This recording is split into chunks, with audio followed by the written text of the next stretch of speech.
आई हूँ वहाँ से ट्रेनिंग में, लेकिन मेरे साथ साथ मेरी बहनें जो गांव की है वो भी यहाँ आके शामिल हुई और उनको भी कुछ समझने को मिला। हमको बहुत अच्छी जानकारी मिली कि हमें गांव में पानी की कैसे बचत कर सकते हैं, कि बरसात के पानी को छत के धो के अच्छी तरह से और नाले में लगा के होद में गिरा रहे बचत करें। और हमारे गांव में सभी को ये बड़ी अच्छी शिक्षा देंगे और गांव वाले से बोलेंगे कि आप भेदभाव ना करें, किसी भी बात का भ्रष्टाचार मिटाएंगे।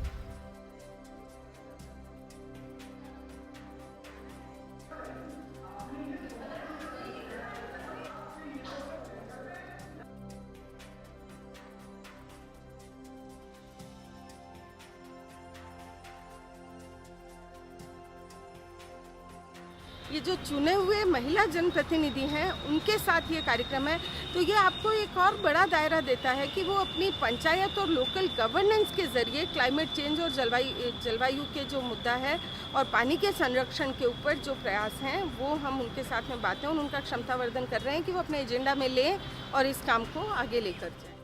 Why they are the ones who are called for this particular workshop on water conservation and climate change.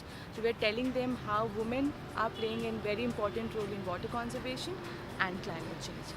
Then they're building up their understanding on the policies. You know, they get a hands-on experience on what are the policies that are useful to eradicate all the issues that they're facing in their communities.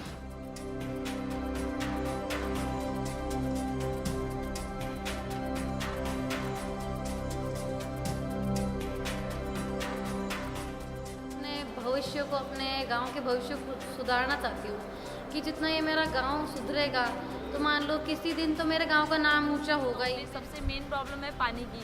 एक ही handpump है जहाँ से मुझे भी वहाँ से दूर से पानी लाना पड़ता है, तो मैं चाहती हूँ कि मैं वहाँ पे इतनी सुविधा करवा दूँ कि मैं पानी को ज़्यादा से ज़्यादा मात्रा में लाऊँ वहाँ पे। Why women and why water conservation as a medium of dealing with climate change?